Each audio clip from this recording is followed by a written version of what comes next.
inherited tenants, probably some of the worst things you will ever encounter in your life. I'm just kidding. Not all of them. But in some cases, if the management is terrible, yes. Right? So, in most cases, your typical landlord, mom and pop, they own the building, they run the operations, negative Nancy landlord that hates what they do.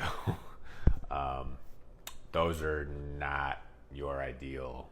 Well, they're your ideal people to buy from an aspect you're usually buying something at a discount because their rents are lower and there's a bunch of upside. But from getting the best tenant in there, it's probably not the best case, right? So the ones that collect rent personally every month, the ones that do the repairs personally all the times, they're the whole property management business, right?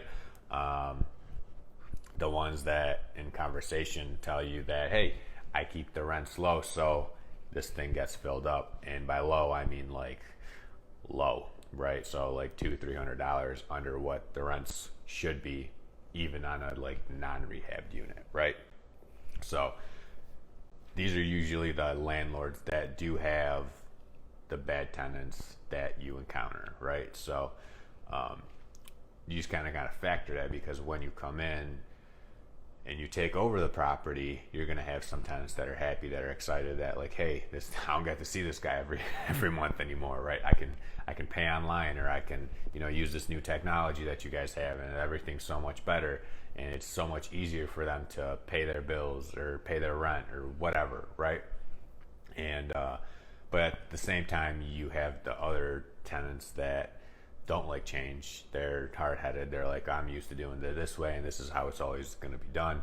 But obviously, you don't want that, right? You want the people to cooperate so you can do things the way you do them in your business, right? Unless you want to collect rent every month. If you want to do that, good for you. I don't want to do that. I think most people that do this don't want to do that also, right? So if you come across those tenants that don't cooperate to, I guess, your new rules, you pretty much just give them a 30-day notice if they're on a month-to-month, and good rent to them. You got a vacant unit, you can rehab it, or you can just rent it at market rate and be way ahead of the game. But anyway, so what can you do to try to avoid getting those bad inherited tenants, or how can you plan for those bad inherited tenants before you purchase the property, so you can factor that into your numbers, right? So you can ask questions of the current landlord, mom and pop guy, because he's probably going to be showing you the building because of the tenants, and he's got the keys and all this other stuff, right? He's not going to let an agent or a broker show it to you. And I'm talking like smaller units, right? Most of the time, these smaller mom and pop operations are like smaller units that's actually manageable for a single, husband wife team that aren't very sophisticated, right, in the way they do it. So I'm talking like smaller buildings here, smaller multifamily. And I guess you could inherit a bad tenant in a single family too, but anyway. So what kind of questions to ask? You want to ask them. First thing that I always ask is, do you have their application? I ask for a package, right? Do you have a package with their lease, application, background check, credit check, and whatever other checks they did to verify that the information on that application is correct? Probably 95% of landlords don't have that, right? So that just kind of gives you a hint, like, okay, maybe they're not as refined of a landlord as maybe you are, right? The next thing you ask is, what kind of criteria do they have in place to approve a new tenant? Can they walk down the street, have a pulse? Do they breathe and move? Is that like a criteria? Is that their only criteria? Or do they have some sort of like credit check, income, credit, income, or whatever other qualifications, right? Or you can ask them like, hey, do you have any tenants that have been evicted before, or stuff like that, right? Most of them don't know, and most of them, honestly, they probably never even ran a background check or credit check. So when you ask them for that, oh, what's that, right? Which is crazy. But you will be surprised by how many landlords do business in that way, right? So those are usually the two questions that I ask that kind of gets me a pretty decent idea of